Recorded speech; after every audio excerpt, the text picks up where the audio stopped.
네, 오늘 대통령은 민의를 겸허하게 받아들인다고 했습니다. 그러나 사과까지는 아니었고요. 과연 이것이 어떤 의미인지, 어떤 것을 반면교사 삼아야 될지 얘기 좀 나눠보겠습니다. 오늘 아침 있었던 대통령 주재 수석비서관 회의 때 대통령 발언입니다. 확인해 보겠습니다.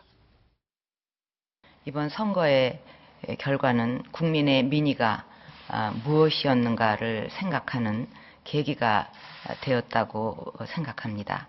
앞으로 국민의 민의를 겸허히 받들어서 국정의 최우선 순위를 민생에 두고 혼신의 노력을 다하고자 합니다.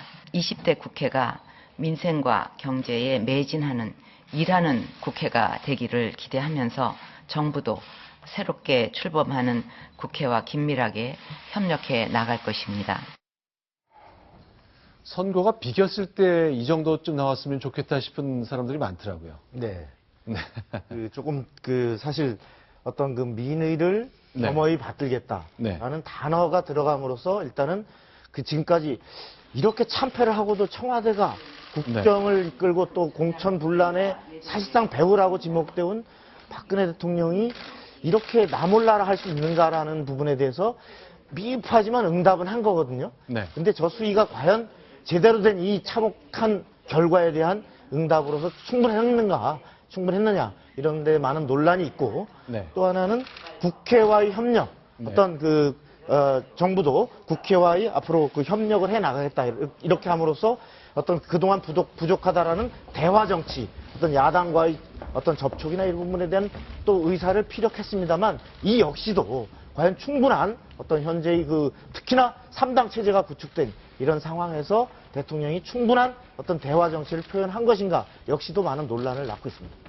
심규선 대지께서 이제 33년 동안 기자하면서 중요한 편집국장으로서 신문을 제작해 보셨고 이 정도 선거 결과라면 대통령이 이쯤은 얘기를 했으면 좋겠다 싶은 선이 좀 있으십니까? 예, 있습니다. 네. 제가 볼 때는 대통령의 어떤 의사 표명이 해석이 대상이 되든가 또는 해석도 엇갈리는 해석이 된다 하면은 저는 메시지 전달에 실패했다라고 보는데 바로 오늘의 경우가 그렇다. 민의를 생각하게 만드는 계기가 됐다고 생각한다. 도저히 제가 볼 때는 말이 꼬여가지고 뭘가 민의라고 생각하는지 좀 어렵다. 간단한 얘기로 이번에 총선에서 보여준 민의는 새누리당에 대한 명백한 채찍이라고 생각합니다. 아주 아프게 받아들입니다. 라고 하면 잘못된 건가요? 제가 볼 때는 지금 우리 대통령이 참 여러 가지 장점이 많으신 분인데 예전에 말입니다. 예를 들자면 천막당사 같은 경우를 예를 들자면 선택지가 거의 없는 데서 엄청난 선택을 합니다. 이렇게 어려운 시점에서 과연 저기 비대위 대표가 뭘 할 수 있을까? 그랬을 때 간판을 뗍니다. 그러면서 동시에 간판을 떼내고 그걸 들고 갑니다. 그것이 감동을 줍니다. 여의도에 번듯한 당사 처분하고 그렇죠. 간판 띄워들고 저희보다 저기에 저 대표가 도대체 뭘 할 수 있을지 그랬을 때 간판을 떼어가지고 천막으로 가는 엄청난 선택을 하는데 지금 대통령은 사실은 그때보다 더 많은 선택지가 있고 더 많이 할 일이 있는데도 불구하고 굉장히 수동적인 말을 쓰는 것이 저로서는 기자로서는 그다음에 국가의 앞날을 조금은 걱정하는 사람으로서는 굉장히 안타깝다. 좀 더 쓰시지. 그럼 박정부 국장 이건 어떻습니까? 이제 대통령 저 표현을 놓고요. 그냥 나온 게 아니지 않습니까? 어제 이틀 사흘 전부터 과연 어떤 메시지를 내놓을까 비서실장, 정무수석, 홍보수석 모든 참모들이 모여서 머리를 맞댔을 텐데 대통령님 이 정도로 부족합니다. 신문과 방송에서 이해 잘 안 될 겁니다. 라는 말을 누군가 했었을 거로 예상하십니까? 아니요. 하지 못했을 걸로 예상합니다. 왜냐하면 제가 취재해본 바로 현재 대통령을 모시는 참모들 그중에 비교적 정무적 직원을 허심탄회하게 해왔다라고 알려져 있는 그런 핵심 참모도 최근 들어서는 대통령에게 저러한 직원을 하지 못하고 있는 분위기로 알고 있고 특히나 이번 선거의 결과 분석을 이것을 박근혜 박근혜 정권의 패배로 받아들이지 않고 있는 것 같습니다. 김무성 때문에 우리 당에 있는 친박들이 최근 하는 언동을 보면 이것이 청와대 기류가 어떤지를 짐작할 수 있는 겁니다. 결국 그 김무성 대표가 상향식 공천 뭐 되도 않는 거 한다고 하다가 결국 망쳤다. 네. 이런 인식을 갖고 있는 것이 아마도 그런 류의 분석 보고서가 네. 정무라인을 통해서 이 패배의 원인을 진짜 정권 자체에서 찾기보다는 네. 그리고 새누리당이 어떤 제대로 된 역할을 못한 데서 찾기보다는 아까 얘기한 그렇게 올리는 보고서가 네. 주변의 그런 주변적 요인을 갖고 올리는 보고서가 더 많이 올라갔기 때문에 박근혜 대통령이 이것을 자신의 패배로 받아들이지 않고 있는 네. 그럼으로써 어떤 결과도 뭐 민심을 되돌아보는 계기가 좀 됐고요. 네. 뭐 앞으로 국회도 열심히 좀 해서 개혁 작업 해주십시오. 이런 류의 오늘 반응이 나오는 것은 보고서가 어떻게 올라간 거를 그대로 우리에게 보여주는 겁니다. 네. 저기 18대 총선 때 네. 대통령이 당시에 네. 이명박 대통령의 어떤 그 친이계의 공천 학살에 대고 네.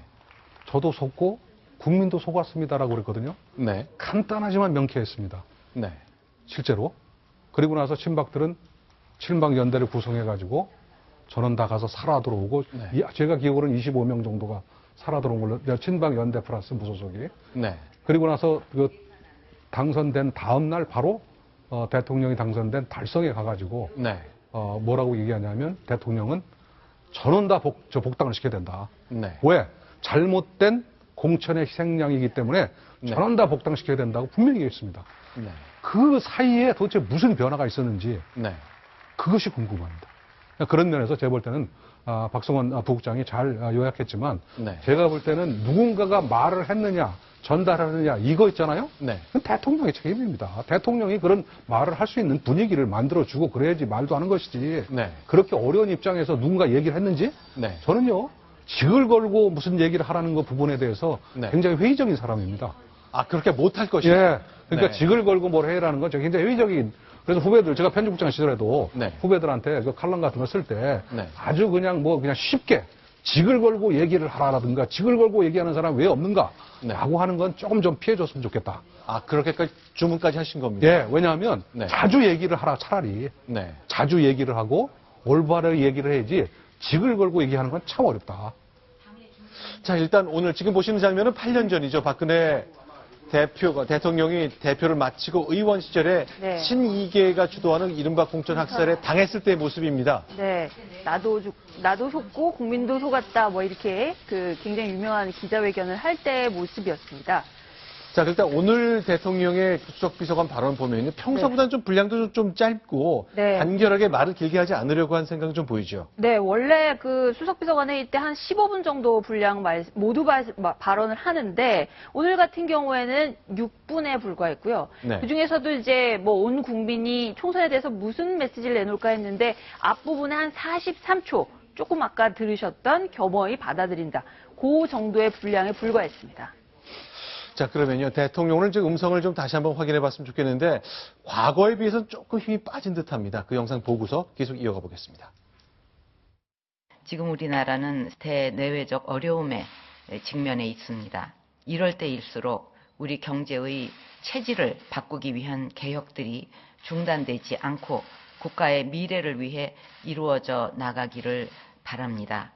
국회가 그거를 막아놓고 어떻게 국민한테 또 지지를 호소할 수가 있냐 이거죠. 이 법을 통과시키지를 않고 지금도 통과시킬 생각이 없고 도대체 어쩌자는 겁니까? 네, 이제 국회를 질타하던 모습에 비춰보면 이제 아무래도 선거 결과가 있기 때문에 대통령의 톤이 많이 차분해졌습니다. 그런데 많은 분들이 과연 대통령이 남은 22개월의 임기 동안에 어떤 선택을 할 것이냐, 10년 전에 이를 반면교사로 삼으라 지적 많이 합니다. 대단히 비슷합니다. 그 네. 2006년 여당이던 열린우리당이 지방선거에서 참패를 했습니다. 그랬을 때 열린우리당 내부에서 이번 패배는 노무현 대통령의 독선과 아집 때문이다. 네. 이 부분에 대해서 반성을 해야 된다. 이렇게 얘기를 했는데 그에 대해서 노무현 대통령의 대응은 한두 번 선거 졌다고 역사의 흐름이 바뀌냐. 우리는 할 일을 한다. 정책 기조는 그대로 간다.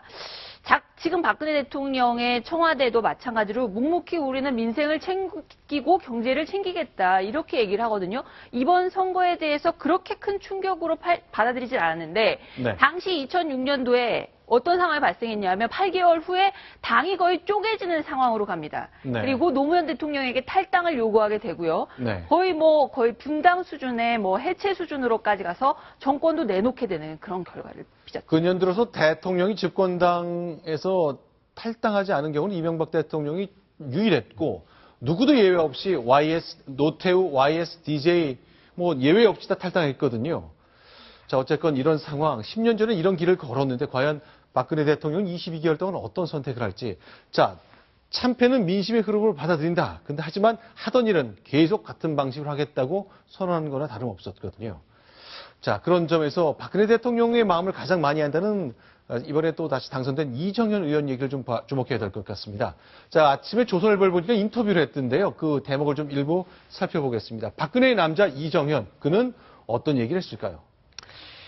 근데 박 대통령과 새누리당에 대해서 네. 이정현 의원이 당 구성원들을 허수아비로 만드는 것을 바로잡아야 된다. 최고위에서 국가 정책 얘기를 한 적이 없고 네. 이제 카메라 딱 없어지고 나면 그 다음에는 쓸데없는 환담, 잡담 이런 것만 한다. 1년에 600, 700억씩 이렇게 돈을 받으면서 환담 잡담 하는 게 이게 한심한 국회다. 이거를 정말 햇빛에 드러내놓고 다 까발려야 된다. 이런 얘기를 했습니다. 자, 이제 두 번째 줄부터는 이제 국회의 문제점을 지적한 건데 첫 네. 번째 문장 볼까요? 당 구성원들을 허수아비로 만드는 걸 바로 잡아야 한다.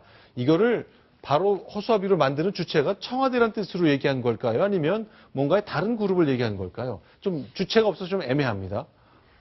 일부러 애매하게 아니, 그거는 이건 명백하지 않습니까? 당 구성원들을 허수아비 만드는 걸 바로잡아야 한다. 이거는 제가 볼 때는 네. 당내 대통령과 상관없이 네. 당직자들을 얘기하는 것이고 대통령은 잘못이 없다는 얘기를 분명히 하고 있는 것이죠. 근데 이 부분은 뭐가 잘못됐냐면 네. 지금 이정현 그 당선자가 의원이 지금 논의의 초점은 대통령과 당의 관계, 네. 대통령의 역할이지 지금 국회를 어떻게 잡아야 될지라는 얘기가 아니거든요. 지금 보면은 네. 그 인터뷰를 쭉 읽어보시면 아시겠지만 네. 대부분이 다 그런 식으로 지금 흘러가고 있어요. 이거는 제가 볼 때는 지금 쟁점이 되고 있고 네.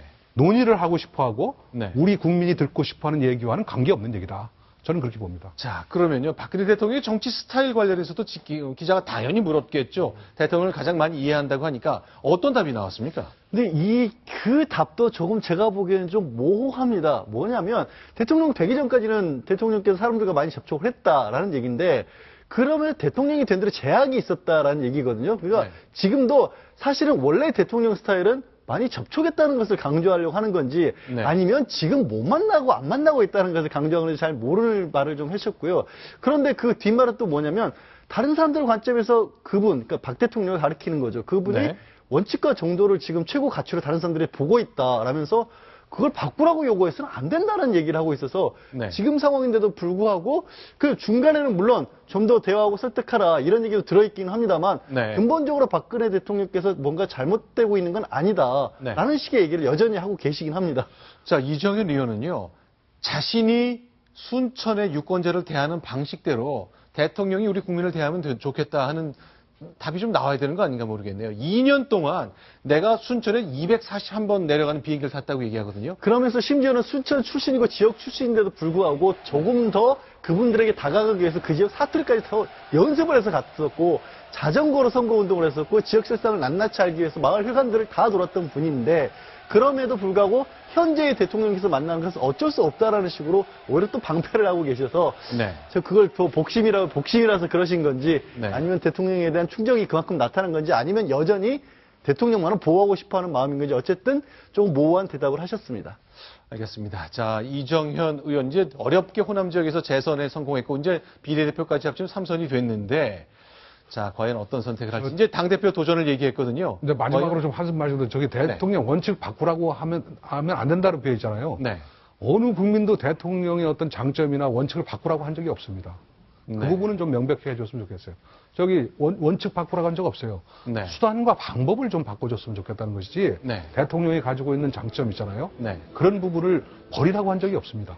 그 부분을 좀 우리 이정현 의원이 명백하게 알아주시면 좋겠어요. 알겠습니다.